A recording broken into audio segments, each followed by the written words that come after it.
आइए आज हम शिव महापुराण के चतुर्थ दिवस में प्रवेश करने जा रहे हैं।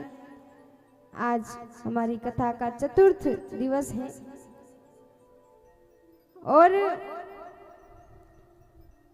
कल सुंदर पावन हमने महादेव और पार्वती जी के विवाह का दर्शन हमने किया, उनका विवाह संपन्न हुआ। और महाराज ये कथा अधिक मास में चल रही है। पार्वती जी ने पूछा कि अधिक मास का क्या फल है, अधिक मास में कथा सुनने का अधिक मास की विशेषता क्या है। तो भगवान शंकर ने कहा कि अगर कोई भक्त अपने गांव में कहीं कथा चल रही हो, पंडाल में सुनता है तो उसे एक कथा का लाभ मिलता है। कितनी कथा का? एक कथा का। और वही कथा अगर नदी के किनारे सुन रहे हो तो उसे एक ही कथा में 10 कथा का लाभ मिलता है। कितना? 10 कथा का। और महाराज अगर कोई मेरी कथा मेरे देवालय के समीप या मेरे मंदिर में सुनता है तो महाराज हम तो देवालय के सामने हैं, कहाँ है? सामने है।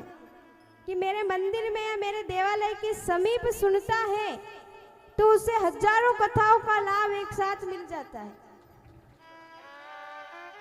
और इससे भी अच्छी बात उन्होंने कहा कि वो तो मिलता है, लेकिन अगर अधिक मास में सुने तो उसका लाभ 10 गुना और बढ़ जाता है। तो आप दोनों चीज का आनंद ले रहे हैं, क्योंकि महाकाल राजा के सामने हमारी कथा हो रही है, उनके देवालय के सामने। और सदा सांब शिव ओगड़दानी हमारे भगवान शंकर की ही कृपा है, उनकी निज कृपा बरस रही है, तभी हम यहाँ बैठे हैं महाराज।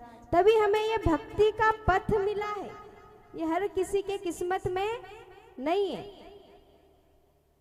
कितने आपके यहाँ 1200 वोटिंग है, कितनी है ना? 1200 1250। तो क्या 1250 लोग बैठे हैं? नहीं। क्यों नहीं बैठे? क्योंकि हर किसी के किस्मत में कथा नहीं होती, किस्मत वाले ही सुन पाते हैं, जिसको भगवान यहाँ बिठाते हैं। मैंने कल भी कहा आपको कि जिसको इंसान चुनता है वो सांसद में बैठता है, वो कुर्सी पे बैठता है, पर जिसको भोलेनाथ चुनता है वो यहाँ बैठता है।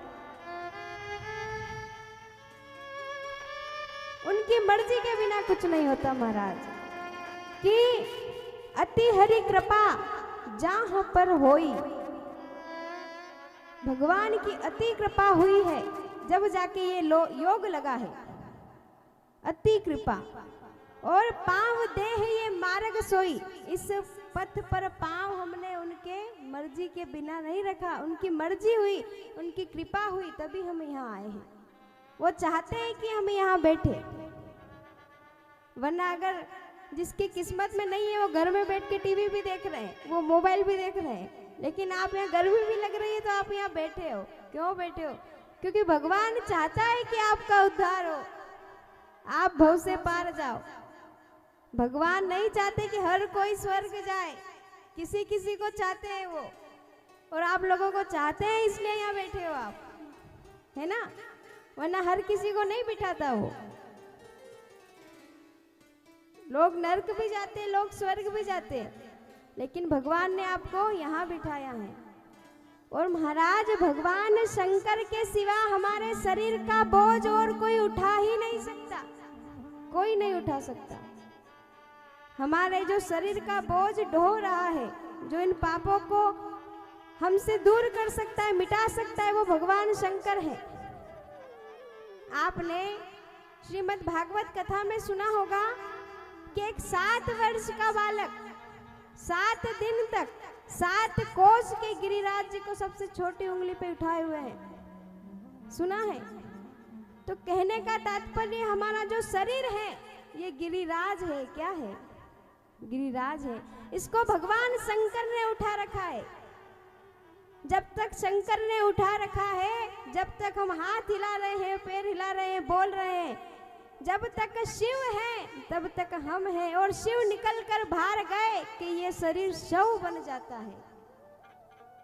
शिव जैसे ही निकल कर बाहर जाते हैं तो ये शरीर शव बन जाता है। फिर आपका नाम किसी काम का नहीं है, चाहे आपका नाम छगन लाल, मगन लाल, दापू भाई कुछ भी हो, सब साइड होके आपको डेड बॉडी कहा जाता है।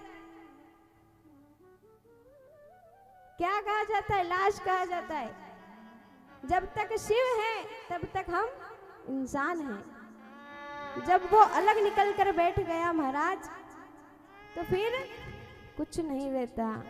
कितना ही प्रेम कर लो घर वालों से, 2 घंटे में तो सारी तैयारी कर देते हैं ले जाने की कि उठाओ रात, अरे शाम पड़े, अगर शाम पड़े मृत्यु हुई जल्दी करो, सूर्यास्त के बाद दाग नहीं होगा, सुबह तक बासने लग जाएंगे, रो रो के मर जाएंगे घर वाले,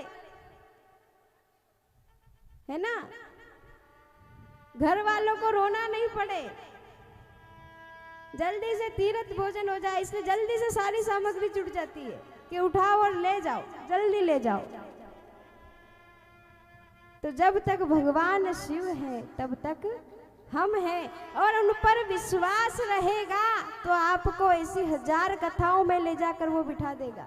कहीं से कहाँ पहुंचा दे कोई नहीं जानता महाराज, कोई नहीं जानता।